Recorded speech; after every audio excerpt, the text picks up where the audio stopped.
After spending the whole of Wednesday night at the gate of the estate, trying to enter into the site of the collapsed building, but without any success, the Arise News crew returned on Thursday morning to get first-hand facts about the collapsed structure.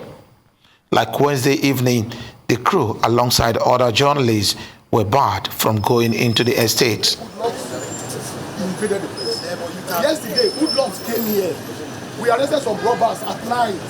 Excuse me, if you don't allow, please stay at the gate. Why are you yelling? Why are you addressing us? Excuse me for not addressing us. It took up to 3 hours of back and forth between some representatives of the Banana Island estate and the pressmen before they bowed to pressure of allowing journalists inside the spot of the collapsed structure. The report on Wednesday afternoon indicated that the 7-story building suddenly caved in while some site workers were busy doing some concrete casting on it. The initial video showed some person standing on the high-rise when it collapsed.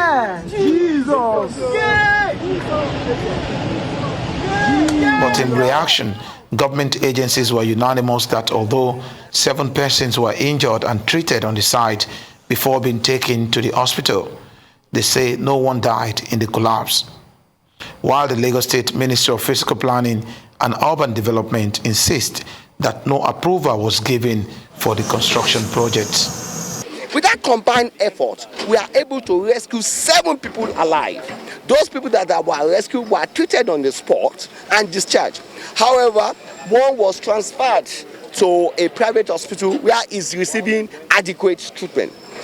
Again, we did a roll call in collaboration with the CSO, and we were informed that there is only 1 man that was missing.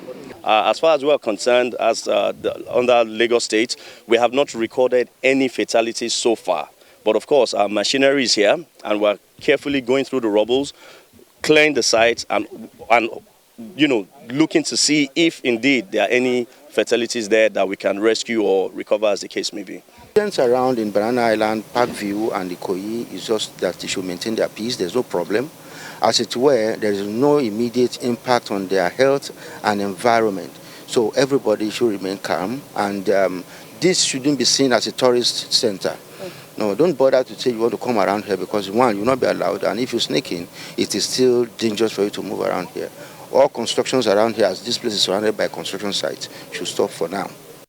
This man here claims that his son was one of the workers on site when the building came down.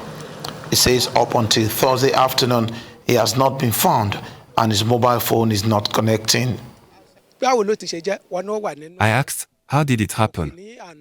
I was told he was part of those on the building yesterday.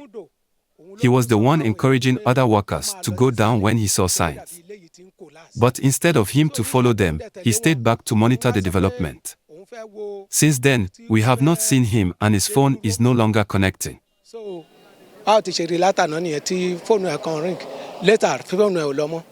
While the search for the missing construction worker continues, relevant agencies of the government remain on site, digging the rubble to get to the bottom of the mess. As per the materials that went into the construction of this building, we cannot independently confirm right here, right now, that they went through the testing process and approval process before they were used for this structure. But one thing is certain, common sense will tell us that the materials used for the building that collapsed must have come from the same source as the materials used for these other buildings that are still standing. It is also hoped that the integrity test of the remaining 3 structures under construction will be conducted anytime soon to ascertain whether they will remain or be pulled down. Likewise, the land on which the building collapsed is also expected to be taken over by the Lagos State government in line with the state physical planning law. Oba Adeoye, Arise News, Lagos.